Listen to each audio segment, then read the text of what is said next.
If you kill him like twice or something like that, feels like the game's over. The real pick actually is Razor. If Topson plays Razor, I don't think the TA can play this game. He does play a lot of Razor. So if this TA is mid, this Razor should dump to the lane, and now they have all this tempo and the push from Beast and Jug as well. OG did ban Razor in the first phase last game, so they're definitely thinking about their respective hero. Yep. I just feel like there's so many stuns and Maledict and stuff like that. It's not a straightforward Razor. It's like he actually does have to get a BKB at some point, and usually it comes a little bit too late. And if you don't get it, then your impact is a little weak as well. I just think with that though, you make sure your build is like the treads phase, drums into a smaller item, and then BKB. You could even get the BKB early if like your timing matches your Juggernaut and your Beast. Because as soon as your Warlock gets 6, and then your Beast has maybe like the Vlad or something, you want to be able to contest Roshan, you want to be able to take these towers, and I think the Razor just has to understand, if it is a Razor pick, that once he gets the BKB as well, they can be pressuring high ground at this point. If he goes for this more like greedy build, maybe like an SMY or something, his timings are going to be mismatched with his team. So I think an early BKB, it'll be easily farmed, because Razor does farm very quickly. I just feel like Razor would get out-farmed as the game goes long, though. Like, yeah, he'd be able to lane well against TA and get stealer damage, but I just feel like a Wraith King with a Radiance and like a Leshrac and a TA, those guys are just going to like kill jungle camps so rapidly that I feel like he could get behind really easy. That's the thing with TNC's draft, though. I think most picks does put OG on a timer. Like the fact that they have this TA, Wraith King, potentially have the Sankin or Leshrac core, like these heroes do scale really well. So, and then a Pangolier, an OG classic. So it's not going to lane nearly as well against the TA, but it does definitely gives them more late game potential, and their team fight has got a lot stronger with it. Yeah. And it's the same kind of thing where they like putting Topson on these like mid heroes that can lane kind of okay, and then they can do rotations really easy. We saw it last game. Topson was like the playmaker. Every time his ulti was off cooldown, he was rolling into somebody and taking a fight and giving some space to his core. So it could do that for them.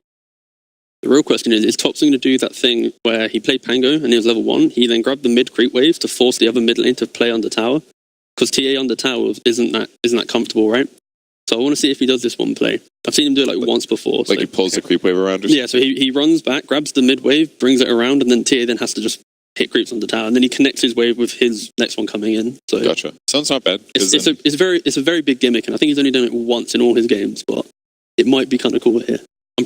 I'm just making bold predictions. I like it. I like bold predictions. Bold predictions are always good on this panel. We don't necessarily ask you to pick out predictions of the teams that are going to win, but who's had a better draft here?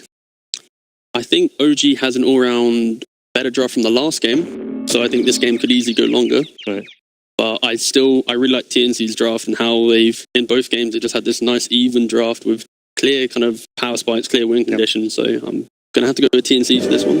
You got way more stuns. It's obvious, right? Stuns win games. See? I like it. Keep it simple, stupid. Let's head over to our commentary team who are ready to bring you game number 2 for TNC versus OG.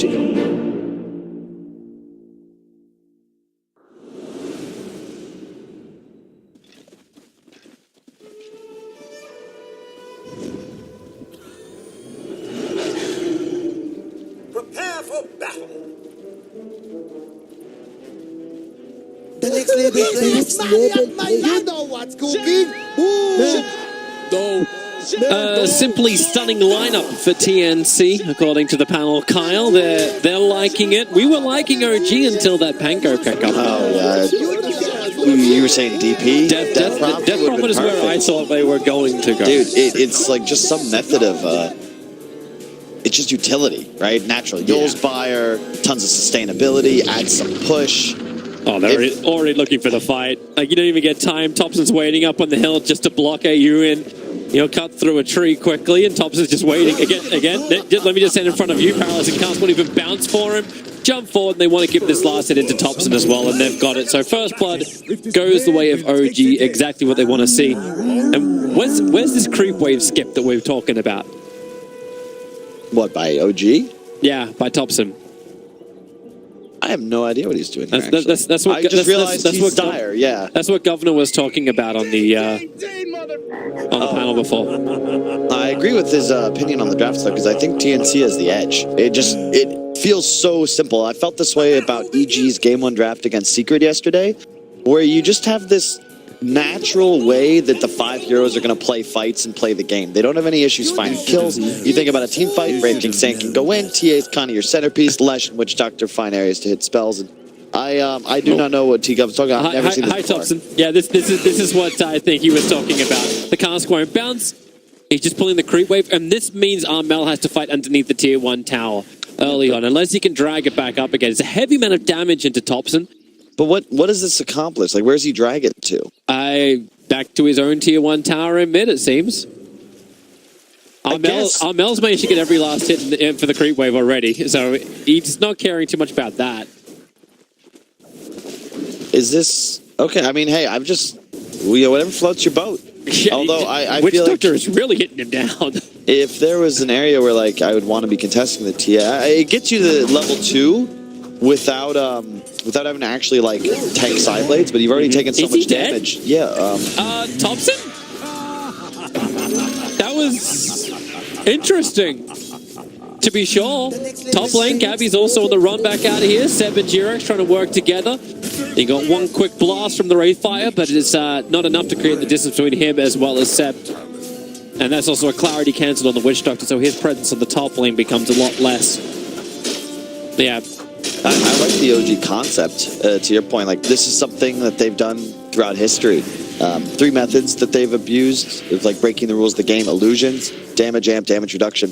This is that standard OG Warlock lineup where you have either a Sven or some BKB core that's more single target focused. The Warlock Fatal Bonds help to assist with that. You've got a Beastmaster for further damage amp, but traditionally that mid hero would have been an Invoker. It would have been a DP. It would have been something that applies like mid-game tempo. Pangolier can do that, but it's a lot less reliable, and as you could see there, like his laning phase is not nearly as good as a hero like Prophet. You know, it almost feels like yeah, they said it before in the interviews that we just want to have a lot more fun. Like in this, Death Prophet doesn't seem like a lot of fun to play. Pango seems like a lot of fun to play, especially with his recent changes. He looks a hell of a lot more fun. Thompson, he's freshly bottled up, can trigger his Arcane Rune, and try and force Templar Assassin out of this lane. And TA's not going in for that bottle. So Thompson will have the regeneration advantage here. But he will not have the last hit advantage, or rather the damage advantage. He's already outmatched by 15 with our fraction. Once it's popped, Armel's getting every last hit. It is crazy how much Fatal Bonds is doing on the bottom lane. Yeah. Like, Anna is spinning in. At the same time, like, okay, you say something nice about it. Edict. Notel's trying to share the load, but they line up with a double barrel strike. This is Tim's. You know Tim's is going to hit those, and he hits it hard. Now Notel, another quick Fatal Bonds up. Cuckoo's actually dying right now to Notel because Tim's is taking so much damage from the creep wave. Notel needs one more hit, and he'll actually claim the kill in time. Tim's will make a break for the tree line. At this point, it's like, hey, Anna, if you go farm that camp over on the side, you may get the kill over on Tim's. Yeah, the bright spot is, though, up top, the Wraith King is having a terrible time against the Beastmaster Grimstroke of Jarex, which is a surprisingly spooky lane, because you just max the Ink Swell on Jarex, you pop it on your Seb, and he just runs forward, attacks, gets the boar off for a slow. You have a lot of chasing potential in this top lane. Tim's is dead. Yeah. Tim's is actually dead. It's just, well, I was joking about it before. Doing his hair scream. That Notel literally just yelled out so loud we could hear him from 4 rooms down. I think I will say though, there's that is a carryover from Han back in the day, where we were always at like, you know, more small like intimate events. You were playing like across the table from your opponent, right? And there's definitely a bit of psychological warfare if the enemy team hears you yelling as they die. Like it's tough to deal with, and I think Notel definitely gets a bit louder when he knows the other side is in earshot. Yeah, Thompson, a little bit of trouble in mid. Mel's going to kill him off. Okay, no, disarmed. Okay, now gets the kill. Yeah, you're right about that. Like, it's kind of funny when you have like these teams who used to be so close to each other. I remember like doing some of the SCA lands, and these guys, like, I saw Ferrari literally shout down the other teams. Like, they were only 1 meter apart from each other. No, I was talking with Notel yesterday about this, because he's like, he was just laughing at, you know, some teams have got a lot of demands nowadays, and how he's just like, man, like, I get food. Like, they pay for my hotel. Like, I used to, you know, back in the day, you know, we were sleeping in hostels like 4 to a room. Like, this is great. I get anything. I'll take it. Great movement from TNC. They're going to actually claim majority, in fact, all of the bounty runes at this point, and maybe even a kill. Jirax going to work, but underneath the shrine, yeah, that work is not going to be enough. But as Tim's with no tail has to Burrow Strike and get away. Shadow Word is out. It is going to be level 2, so maybe enough to kill off. No, it won't be. He'll be fine. Once again, your concern for OG is just Armel, because the TA is the hero you will have problems with, because he's got that ability to take out the OG cores once he gets the Blink Death Zone. Goodbye, Jirax. Man, you're just going to be going down memory lane for all the old events, like where people got to face up against each other. Like the original TI1 booths, if anyone wants to go down and track down some pictures of those, like they just had glass between the players. Yeah. But some of the teams would actually rumble their feet on the ground to make the entire booth just shake, just to basically play mind games. But there was also a little fun thing as Anna. He's gonna try and get himself out of this one. The healing ward is down, but they get rid of that quickly, so Cuckoo will mop him up. Yeah. But just to finish the story, like one of the Chinese teams would have a habit of just rubbling their feet whenever they go for a gank, and this is something that Dendy was talking about, where they they could feel it and they knew the gank was Literally coming. feel it coming. Yeah. Goodbye, Gabby. Dying to 7 underneath the tier 1. That's the first roar. I love the Necrobook decision from Seb. I think they need that tempo. When you pick Pango, you've got a Jug. The OG lineup doesn't have the staying power of the TNC lineup. At some point, Wraith King, Lash, TA, they're going to get unkillable and just do too much damage. Jirax is going to be in a lot of trouble. Like, he can swell himself up, his initial stun, they just try and split up, but they both get stunned by this. There's no mana for a paralyzing cask. Jirax can just walk it off. Well done. Armel wasn't even there for the kill, he was there for the stack. But how does Cuckoo play this lane? He gets hit by Fatal Bonds and just like, okay, we'll have to walk away now. And I will say, love the change once again, because previously you had to wait until just enough creeps were alive to Fatal Bonds a hero to it, whereas now you just use it for harass, and you actually have a tool to play the early laning phase, because the Shadow Word was nerfed so hard that it really can't be used offensively anymore. It's just too much mana. It used to be 90, 110, 130, 150, as you can see. That 1.1 wonder is no longer really there. Tim's, he's on the other side of the river. Probably doesn't really care. He's got this 2-2, but like it's a level 4 SK that's happy to walk up to Thompson and Jirax. Because what have they got against him? Like, there's observers and sentries down. I think you're okay with it, though, because TA can just continue to farm jungle. And, yeah, maybe you don't get as much as you would free farming the mid lane, but nothing on OG is really capable of rotating to the woods yet. TA is still number 1 net worth. Trouble at mid, Gabby getting attack supports nearby. You can start with a roar and rolling boulder of Thompson.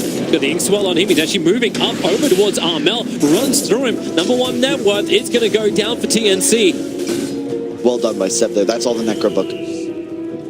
It's after the HOD nerfs, I think this is the right choice, because you can already see, look how strong he is. It's 8 minutes in, and Seb has a zoo with him. They're just trying to kill off Witch Doctor with it by bounce damage down. Cuckoo's taking so much damage too because he killed off the Necrobook that was still connected by Fatal Bonds as well. I like this from OG. You know, I don't want you to fight TNC when they've got an advantage later on in the game.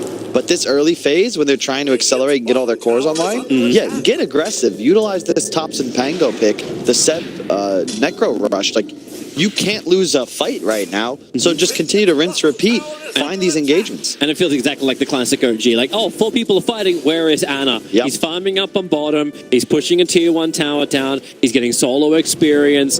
This is how they've always run this for, even if it's over-aggressive. Like, we lose 2, we'll lose 3, we don't care as long as our big core is able to come online. Yep.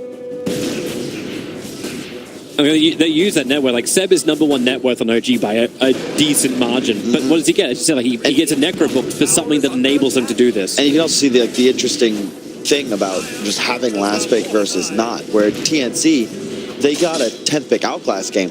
TA is not nearly the same hero with the amount of farm Armel has received thus far. Traps are good. Traps are great. Traps are golden. Thompson jumps down, disarms him underneath the tier 1 tower. Yeah, he's not going to take the damage from it. And no, Thompson, careful. Oh, he's cutting through. Oh, the traps on his side as well. Here comes the Witch Doctor. Finds him. He needs to jump himself away. Bottom lane's having his own fight in the meantime. Tips is waiting in the tree lines. Thompson's got the rolling boulder away, or rolling thunder away. This ain't OES. Dodges the Malik damage because of it, and the last pop. Oh, he's still up on 27. Not bad. Well done by Thompson there. Although I do believe Armel had range on that trap behind tower if he'd want to go for the kill, but it feels very similar to the previous game. It's just that instead of having 10k net worth, Armel has 5. And it's just because he's playing a different hero. His CS might even be higher in this game in comparison to last at this timing.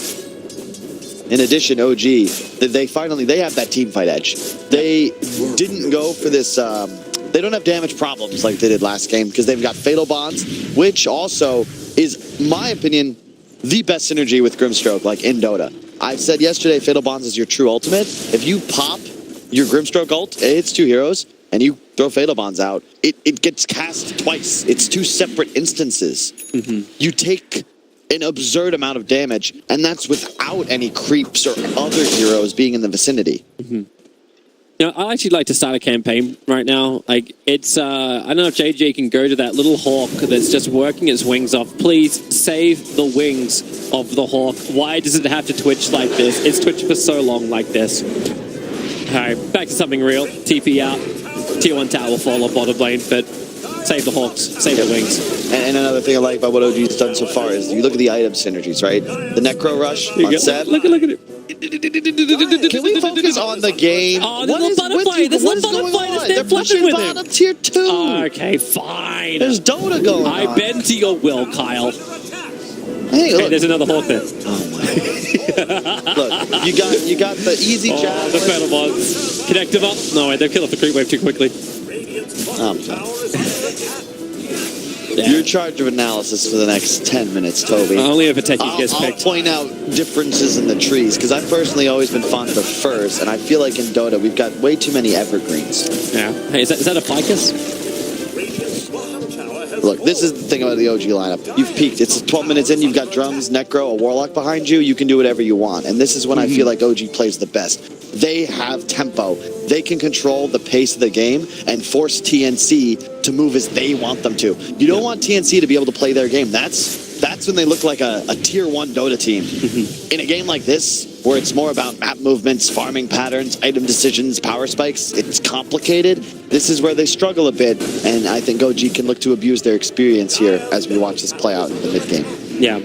I feel that, like obviously we're feeling like very different from game 1. Like game 1 is like, man, TNC are just rolling over this, and OG doesn't like making a lot of sense. TP out from Cuckoo, that won't work. No-Tail drops the rock, and Cuckoo gonna drop every bit of mana he's got. He wants to try and live. He has the regeneration room, but the Shadow Word was on him, so he'll die to the tower, but the kill still belongs to OG. You're cool with that, though, because this means Anna's like, all right, I'll go farm the woods, and now No-Tail, just with that Golem, he can deal with top lane, even with the Wraith King here. How many traps have they prepared here in mid? They're everywhere. Running onto him with the army. Here comes Thompson, gonna Rolling Thunder himself in and back and just try and keep Armel permanently stunned. Even the Omni Slash being committed. And Thompson just keeps jumping through the back lines. Tims can hide inside the Sandstorm for the moment. I don't know what he's looking to achieve apart, but he has Epicenter available with the Hellfire Blast over on Pango. Still jumping around, disarming the Wraith King. Cannot use any of that physical damage he wants to. It feels like a repeat of the last game, but with a different side on top, where OG, anytime they group up and look for a fight, there's really nothing TNC's got in the arsenal to deal with it. Is your connection. Jump on down. Everyone's Fatal Bonded. The damage output. If they could just hit one of these heroes, OG would go ham. Huh. It didn't apply a second instance, though. It did not. I don't... Because the thing is, when you said that before, I was just like, refresher, really? When I use Refresher playing Warlock, like it puts another one on. Like it definitely works. Unless it's been changed, like I just haven't recognized it. I'll have to test it, but could also be maybe that you need vision of the other hero, but I thought it's... I don't know. It's an interaction I haven't got to see. Right. Well, we'll throw that one to the Brains Trust out there. Find out how interaction works between Grimstroke having that Soulbind as well as Fatal Bonds. Goodbye, Thompson. He'll send his own body back to his side of the river. And TNC, yep. And there's the Deso coming out. So, Armel is still probably the strongest hero in this game, like he was previously. But you're a TA.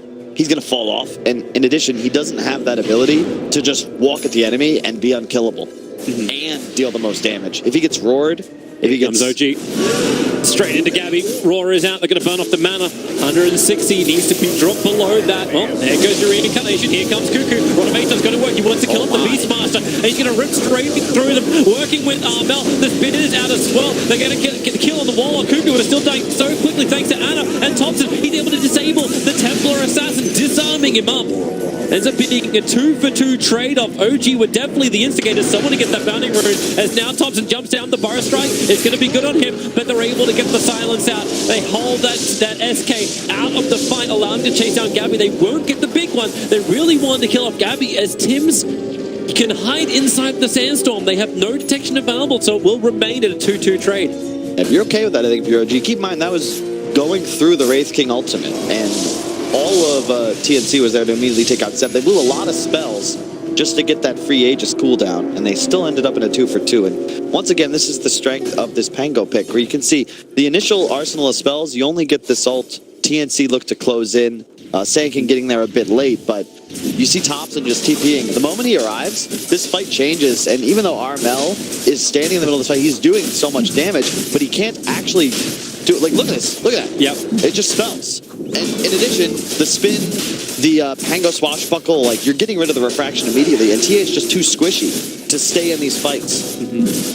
Once all of OG arrives, at least. And now it's an easy roach for them. Knowing there's no Wraith King ult, knowing they have this team fight advantage, they've got Golem back up. You just cannot contest a choke point as the side of TNC. And they've got such great vision too. Like, these Beastmaster Hawks are up, they're seeing TNC coming, so even if they wanted to contest, they'll be caught out of position. Yeah. And to your point, going back to Seb and his performance this game in comparison to last, you just feel more confident when you watch him play this type of hero. He's the playmaker, he's controlling the pace, he is a part of all the moves OG have made, and he's going for like this aura item. And a lot of that is also because he's the primary shot caller for OG, and as someone who's been a shot caller, been a captain at multiple different roles, when you're playing offlane specifically, it's so hard to do that as a hero like Prophet, because you need to worry about your own game. You need to be an Admiral Bulldog. You need to be selfish. You need to just let your team do whatever they want as you try and play PvE. It's very difficult to coordinate moves while you're microing trees and trying to ensure you maximize your farming patterns. Thompson going into the Rolling Thunder. He got maledicted up, just was trying to kill off the Witch Doctor. Grimstroke will hold him there. She pushing him down, and Thompson won't care. A jump down with the swashbuckle will find the kill. Another notable thing is that TNC have no method of canceling a jug spin TP, which means Anna's very confident just continuing to play this top side of the map, or bottom, doesn't matter. He can be the one as the rest of his squad makes moves. He's lets him farm so much. He's actually going Radiance on the Juggernaut. It's pretty good when you consider that both Wraith King and TA don't necessarily like to buy MKB, and in addition, it'll cancel Blink Daggers and provide just more magic damage. Also, another thing OG used to do, Fatal Bonds on Warlock plus Radiance. Oh yeah. That's some good stuff right there. So everyone gets to burn from both sides, because Wraith King will have his own Radiance as well in the fights, and the item progression coming in from Thompson going into the Aghanim Scepter. He got Maelstrom, and now he's going directly into the Ags. So we're going to see that new one from Pango too. It's so good too, especially now that it only disarms. Well, so what it does is when you're in Ags roll form, and you shield crash as Pango, you'll do an AoE swashbuckle, 2 hits instead of 4. But those can disarm. They do tons of damage. They can proc Maelstrom, and when you look at TNC's heroes, like these 2 melee cores, how do you actually play Dota into that? They need that epicenter. Fire strike and initiation straight to the back lines. Assault Blind is out, however. Roll pushing him back the track. He's just going to die, surrounded by 3 heroes. But it's still a 1-for-1 trying to have a quick buyback. But it was the Warlock you killed off. TA has to hide herself for a moment. Another bar strike forward. They need to get TA to actually attack something. Anna just moves forward, finds her for killing them. Even going to walk himself out. No, Tims will stay on him. But they break the Aegis, the Immortal. That's all they get through. And OG can keep the pressure up. And Notel just bought back. Yep. He's just, they're just going to go win the game here. They got Max Dora. Last one, what, took 22? Yeah. They'll give this one a shot. Tims with the bar strike forward. At least he got to reveal his Blink Dagger in that last fight. The rock will drop, but Tims is still under the cover. They want this rock to help beat through the tier 3 tower. And they're going to claim it, or will they? Paralyzing Cascades, a good maledict onto Seb. Anna? Juggernaut. Anna? What? Way too far forward. Isolated out. Cuckoo is Novering through Thompson as well. He won't be able to escape. He tried to swashbuckle down, but he'll die in Tim's. He'll look for a JTB Burrow strikes that tree line. He would have caught him. No doubt they'll find him there. Inside the trees, break them all down. An OG for a tier 3 tower. I don't know if that was the commitment they really wanted to make. Dude, I'm just so... Like, look, whenever you cast OG games, you got to be careful. Because they got a lot of fans, and they take it really personally if you criticize their team of choice here. Okay.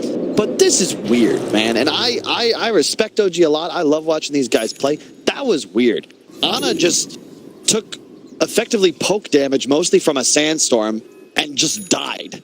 Like, he died to the Sand King stun. Just getting distracted. They had they didn't have sentries. No tail bought back. He didn't have a sentry, and there's just a Sand King sitting there the whole time. You can just kill him.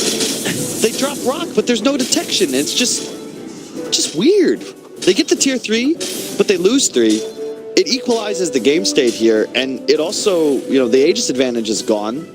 Wraith King is starting to come online. Gabby's got a Radiance. Like, this game is only to get more difficult for OG. Yep. And if BKB comes up on T8, this is where I'm a little bit more off about this Radiance pickup on Ana. We saw him pushing the tier 2 tower. He got hit once by the Templar Assassin when he did that and lost a quarter of his HP. Does Radiance even keep you alive? Tim's epicenter, committal coming in hard. Thompson now going to go into that Rolling Thunder, a blink away, and starts his TP. The Inkswell's done. Won't be there in time. So they keep OG looking towards the side while the rest of TNC will find their other opportunity. Sev, if they can hit that Rod of Atos, he's just out of range. The Necrobook's hold him back. Cuckoo, he takes a lot of damage because he killed the Necrobook, and with the Inkswell, they actually slow him up. Sorry, with a stroke of fate. So Cuckoo has to bottle and just start his own run back out. It's nice watching this game. Both teams have a tool to acquire vision. You've got the Flappy Bird on OG's side as the river changes color. I'm surprised it's the first time we've seen anybody do this in these games. And then you've got the traps all around the map placed by Armel, who's going to be finishing up his BKB pretty soon. That is the worst color. It's pretty bad. It's like, I can't see. It's like Silk Blood. I don't know how much health the Dire Heroes have anymore. Can you not walk over? Ooh, DD bot for the Pango with the Ags active is very dangerous. Can't wait to actually watch this work too. Yeah, and remember, so if you look at the talent as well, he did go for the proper one, which is the 2-second shield crash CD when you're in ult form. And you just spam damage. And it's very important that Thompson effectively just, if he plays his hero perfectly in these engagements, OG will wipe the floor with TNC. Like, I really want to reiterate that this Ags is an insane amount of damage, and in my opinion, one of the best 3 that was added in this latest update. And I'm looking forward to seeing him use it. For now, like, the TNC are just pushing the side lanes, however, so OG want to have their battle, but Gabby takes the bottom tower. You've still got the pressure on the top lane coming in from Cuckoos, and someone has to stay there. Yeah. Like, if they don't, you could Edict burn through the tier 3 tower very quickly. There is fortification available, but you don't want to burn that either. Cuckoo begins his TP out. Ana can't stop it. But they're forced Ana to TP back, and he's still looking at this Radiance. We're 23 minutes into the game. Yeah. Obviously, this is no Alchemist, but it's still taking time. You got to be careful, I think, because OG, their big timing is when they've got there's no BKBs on TNC. But if you look at the itemization coming out, like Armel, he's a recipe away. Gabby, he's the full BKB away, but he does have the Blink Dagger picked up. And eventually, Cuckoo will have one of his own. You got to be really careful taking an engagement once TNC have those items, because like Blitz was saying yesterday, no one likes to buy BKB, but it's a game-winning item. The later you can get it, the better. By the time TNC have these all online, OG will be outmatched, and they need to try and continue to execute, get the second Roche, and get that fight that they've been waiting for. Well, they're looking for the fight. Gabby blinks away. His Radiance is up. Dire's bottom tower is under attack. And in fact, I wouldn't mind if they just walked down mid and looked for a fight here. I know it's difficult, but I think if you play this right, you have enough sustain and counter initiation thanks to Healing Ward, the Warlock, the Grip Stroke. Like Tim's just creep skipped out the wave again. Like the next wave that comes through. But where's the next wave? Where is the next wave? Yeah, this is and to all Dota players, if you want to get better, at any stage, the thing that's most important is recognizing when you kill creep waves. You watch these good teams, look at bottom wave. There are no creeps alive, guys, and they weren't killing it where the creeps met in the lane. you kill it as close to the enemy base as possible, and you move on to do other things. It's something we did not see before, like the TI3, TI4 era, except for, you know, the animages. Now it's understood, like, hey, we kill creeps. Now anyone can do it as well. Like every even the support heroes always seem to have some level of wave clear or some level of escape. Dude, there's nothing more frustrating than playing a game and watching, like, you have a huge advantage, you're in enemy jungle. If they can get this initial stun, and they can. Seb is nearby, but ESL will not be able to help. They were just coming over for the bounty runes too, so Seb will claim one. He's under the cover of an invis rune, so it's still a 3-for-1 trade up with Pango down. And I'm gonna give a shout out to Keaton, because that was like a standard move. Whoa. They actually moved over. They found the kill.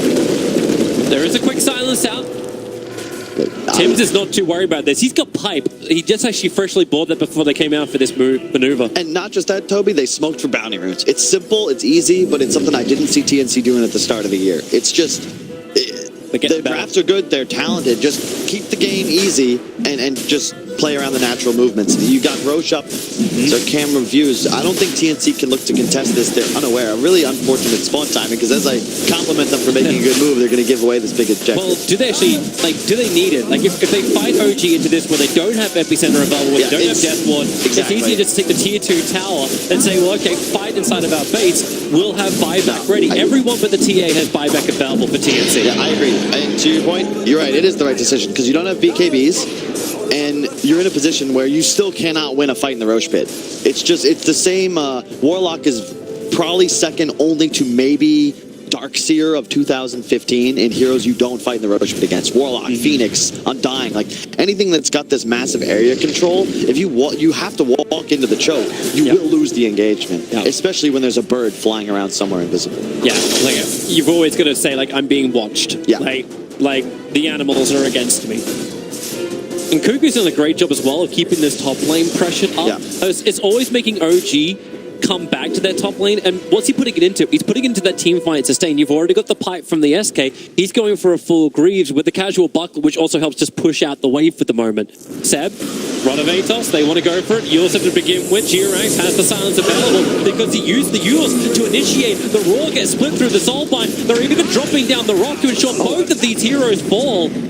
Okay, also, I was totally right, because Cuckoo had 2 instances of Fatal Bombs on him, by the way. I don't know why it was that time. And the but not TA, the last time? Yeah, TA did too, but he BKB'd it off. But 100% there were 2 instances of Fatal Bombs. So it is as strong as I hoped. But it means that BKBs are even more valuable. Unfortunately, Armel's is on cooldown, and our Wraith King is still the full recipe away, and this is OG's timing. They're ready to go. They still have Jug Ultimate. He's just hit level 18. Radiant's active with Aegis. Tim's is coming back now. Does Lashrak want to buy back for this? There's your first bolt over into Ana. Remember, he's got that Aegis, the Immortal. He's got the healing ward behind, and TNC don't have an easy way of just chipping away at that. So they fortify and buy more time. 8 seconds before Lashrak is back up and running.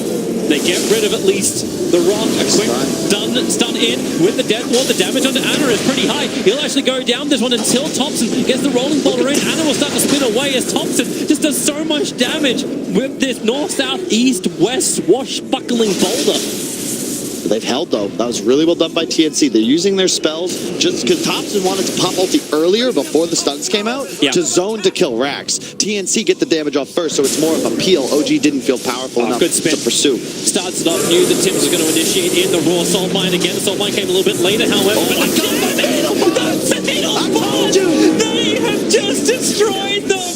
That is the ultimate combination of pain. Tim's lead hard fight with the epicenter. Ana is strong. Remember, he's got the Aegis Immortal. He's the only one down for OG as Armel's into the backlines. They want to kill off Thompson. The damage won't be enough. Ana spins away to safety. A quick raid by a blast. They're focusing on the Pangolier. They know he doesn't have any kind of immunity, but he's got the cheese. He gets the light back up, and the Fatal Bonds is on them once again. TNC, they can't afford to take this damage. It splits too hard across everyone. Tim's Burrow strikes in, creating more space. They split him up. Cuckoo needs to get back underneath this towers, but Ana spinning with him all the way under the towers, all the way into their home. There is no place safe like it. Ana pushing back towards the racks. Now Tim, he has done such a great job just delaying this one up. Wraith King will die. He'll actually have his way back up. Armel, he's got refraction now, back off cooldown. Thompson's in deep. The quick blink away quickly. And obviously doesn't get cancelled while Refraction is up. Here's your Rain Fire Blast. Thompson, they have to kill him off. They have to push back OG. They're able to finally do it. The mid-ranks is lost, but you saw the power of OG. Slow motion replay real quick. Watch Here it is. this, okay? Slow it. This Slow is not fair. I want it down to nothing of a Alright. second. So the Grim Struggle comes out, and again, it acquires target early, so it's great synergy. The double roar comes out, and here comes my man No Tail. 1, 2, and oh my god! 4 heroes evaporate. Unbelievable, and that is why we were talking about this. Just like Warlock is great synergy with spell-based mid-heroes that are cooldown dependent for their sustained DPS, Lina, Quap, Puck. Warlock helps heroes like Jug so much. You're ult dependent. Your sustained DPS can struggle. But if you have a Fatal Bond's out, the Omni Slash goes from, oh, if you reduce the damage when win the fight, to holy crap, it's killed everyone. Great silence. Girox able to catch up to Tim's. He was just trying to push out the lane, and with this, OG can go straight down mid and probably even end this game. Yeah. Soulbind is up.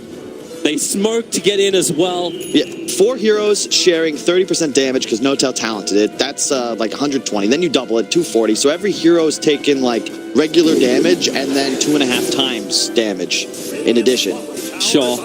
Good luck, have fun. And OG, they're still as powerful. They just need to hit that combo once again. Roar up in 30 seconds for Seb, but with Sand King dead, no buyback. Gabby jumping the back lines. He's looking for him. Hey, we're going to target. Yeah. It's No-Tail. Kill that bloody Warlock. If they can get him off. Now the stuns. Here's your Soulbind catching him together. Warlock will go down. So no more Fatal Bonds in this fight. But Thompson, now he can come online. Jumping in deep. A defensive heal set from the track. Mel's caught in deep as well. They can get the stun off. And this game, it really is over. 100 seconds without the TA. Raking the only one alive. They're going to kill him outside the base. Totally isolated. They'll kill him a second time as well. Silenced up. Nothing the Rage King can do. Triple kill for Anna and OG.